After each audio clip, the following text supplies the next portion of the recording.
What's going on, YouTube? All right, it's that time of the year again. It is Christmas season, so let's go ahead and dive into this. This is some gifts that you can get your photographer or videographer that don't cost a whole bunch. So we're gonna go ahead and start off with some gifts that I think are good for under $100. Now, everybody always needs SD cards. SD cards are a lifeline for photographers and videographers alike. Some of them may cost a little bit more than $100, so just take that into account depending on how many gigs you get. But generally, you can find about 128 to 256 gigabyte SD cards for under $100.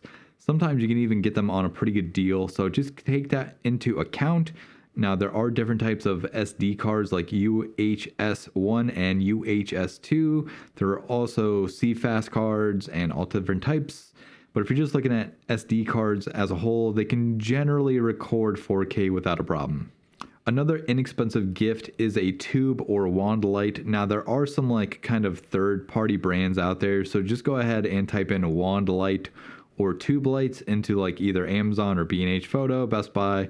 I generally go through B&H because I feel that they have a little bit of a better variety that are also kind of better built quality, so just take that into account. But if you go on there, you can generally find them for $100 or less. Some of the more inexpensive ones are around like 60 to 70. Those are probably a little bit of a better budget one to get, just so you know.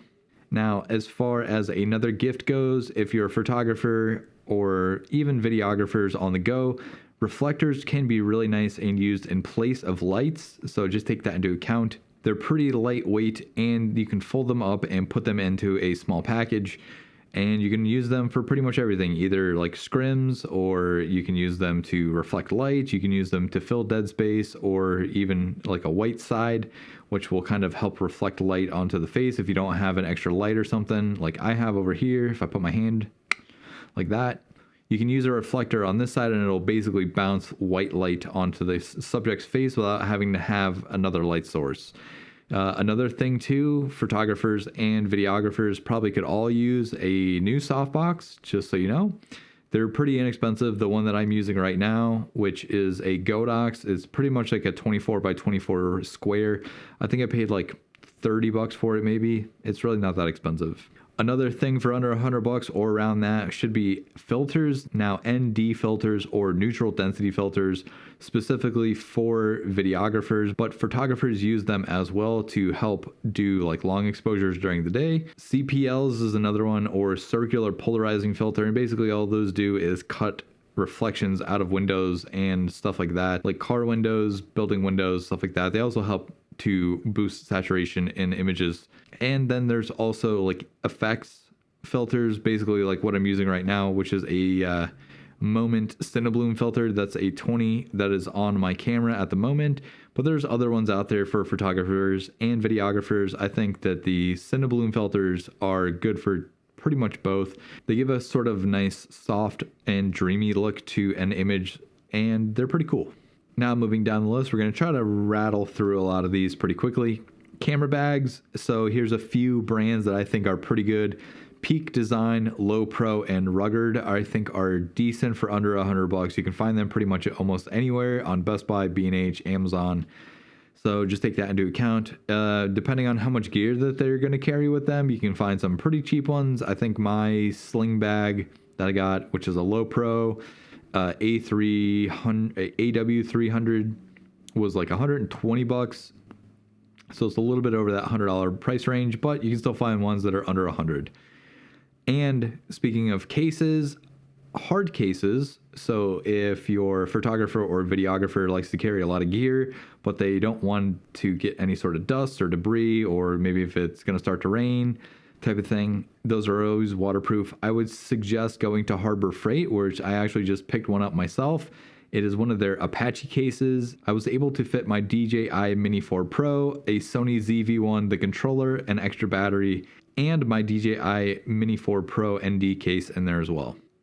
Now, another one, which is cheap lenses. Now, this is maybe more specific to like newer photographers, but you can generally find these pretty inexpensive. This is camera specific, so just make sure you know how to find out which camera lens, camera system, and which lens mount they use. And then those brands are basically Yongnuo, Nikon and Pentax is the only ones I could really find for under $100.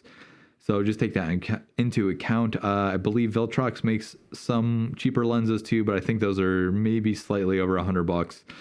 But I mean, for what it is, if they're new to photography or if they're still a pretty inexperienced photographer, I would say a cheaper lens should be all right for them. Now, last thing on this list under $100 is lights and light stands. I would stay away from ring lights personally, as they aren't very flattering. Now, you can find like flat panel lights and LED lights and continuous lights for under $100. Neewer makes those. I believe GVM, which is Great Video Maker, also makes some pretty inexpensive lights.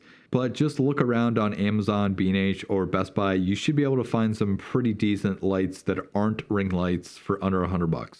Now, for anybody that wants to spend a little bit more but still stay under the $200 range, so let's go ahead and start off with this. This is going to be for like C stands or like heavy light stands. And a couple of brands to look for are Neewer, Impact, and GVM. I actually use a C stand, which I have my light on, and I also have a Neewer heavy light stand, which is a lot bulkier and has the spring loads in it, so it can push the light stand up and down. Those ones I think you would probably want to spend around maybe $150 or so, but you don't want to spend too little because they might be too cheap. As far as like lighting goes, I would say like a good continuous lighting, especially for videographers or maybe somebody that wants to start doing like YouTube or something. I think like a good, cheap, inexpensive, like continuous video light, like a Godox SL60W, which I actually own and personally use. The SL100, there's also the Amaron 100X. And if you want to spend like a little bit less, but still stay around $100, there's the Neewer 60, which is basically like a knockoff of my Godox SL60W. It should still work pretty good for videographers and photographers alike. Now, still staying under $200 are some a little bit more pricier lenses.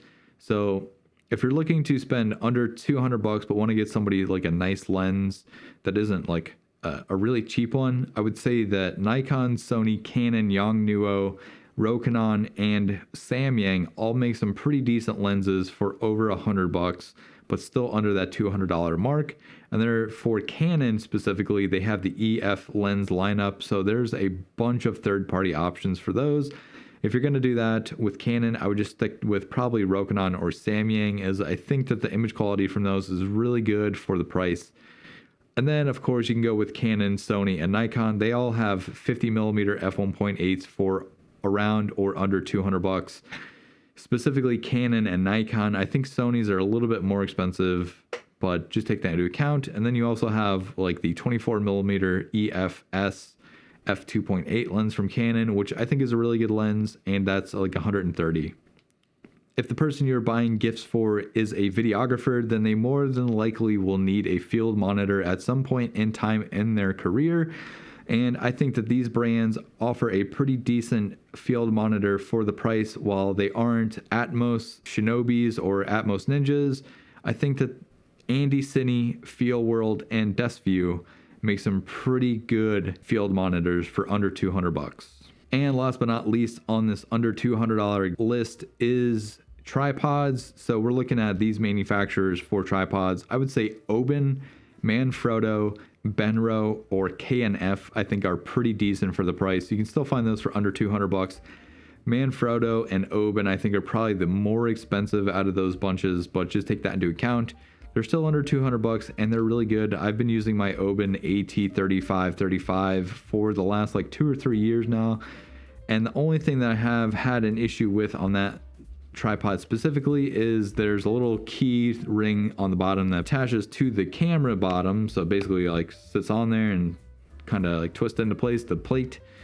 There's like a little D-ring that kind of broke off on that, and I basically just had to replace that. I think I spent like $5 for one. So that's pretty much it. I think if you're trying to stay under like $200 or $300, I think that those gift ideas are pretty good. So just go ahead and take that into account. If you're looking for another suggestion, maybe there was something on there that you think I maybe missed, Camera batteries, of course, I think we'll throw that in there, because camera batteries, everybody can always use more of those depending on how many they have and what they do. Videographers probably need those a little bit more than photographers, but photographers, if you're doing like events and stuff, you'll need at least 2 to 3 probably batteries. Rechargeable batteries is another thing, so I'll say that. I mean, you can find those pretty much anywhere. Rechargeable batteries are nice because you can recharge 4 of them at a time, and then they last pretty long for what they are. While they're not like a true AA or a AAA, they'll definitely get you through a session or two. So just take that into account. And then camera straps, I mean, I think camera straps are nice. I would just go with Peak Design, as they have like quick release ones, which are pretty nice, especially if somebody's doing videography. They can go from a sling to a gimbal and then unclip their strap. So there's that. Anyways, hopefully this helps you guys in choosing some gifts for your loved ones for Christmas. If you like this video, go ahead, give it a thumbs up, give it a like. If you didn't like it, also give it a thumbs up. Hit the like button, hit the subscribe button, hit all the buttons. I'm Jordan, and I'll catch you guys next time. Peace.